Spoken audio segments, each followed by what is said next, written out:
এই প্রক্রিয়াটা দিয়ে যদি একটু বলে দেন, অনেকেই বুঝতে পারছেন না, ডিস্ট্রিক্ট ওয়াইজ হচ্ছে। ভেরিফিকেশনের কিছু বিষয় নেই, মানে যারা লক্ষ্মীর ভাণ্ডার পাচ্ছিলেন তাদের নামটাই ট্রান্সফার হয়ে যাবে অন্নপূর্ণা ভাণ্ডারে।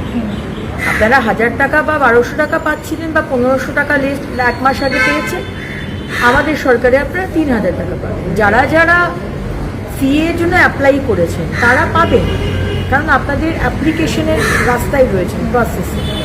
যারা ট্রাইব্যুনালে অ্যাপ্লাই করেছেন তারাও পাবেন, কিন্তু যাদের নামটা কাটা গেছে সেটারও ভেরিফিকেশন হচ্ছে, তারা কিন্তু পাবেন না। বাকি যারা পেয়ে এসছেন তাদেরকে আবার করে আমি শুনছি কেউ কেউ যাচ্ছে ফর্ম ফিল আপ করছে, আইসিডিএস কেউ কেউ যাচ্ছে ফর্ম ফিল আপ করছে, বা ডিএম অফিসে গিয়ে নাকি ফর্ম ফিল আপ করছে। এরকম ফর্ম ফিল আপের কিন্তু কোনো বিষয় নেই। সুতরাং let me make it very very clear, যারা লক্ষ্মীর ভাণ্ডার পেয়েছেন তাদেরই নাম ট্রান্সফার হয়ে যাবে ভেরিফিকেশনের পরে। ভেরিফিকেশন আমাদের দপ্তর করবে, এখানে আপনাদের ভেরিফিকেশনের কোনো বিষয় নেই। আর যারা ধরুন 15 বছরে পাননি, আরে বিজেপি করার জন্য আপনাকে দেওয়া হয়নি, বা আপনি খুবই গরিব কিন্তু তাও আপনাকে দেয়নি, তাদের আমরা শুরু করব। আমরা অলরেডি পোর্টাল খুলছি, এখনো কিন্তু পোর্টাল রেডি হয়নি।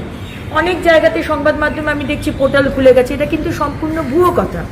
পোর্টাল খুললে আমরা আনুষ্ঠানিকভাবে আপনাদের জানাবো।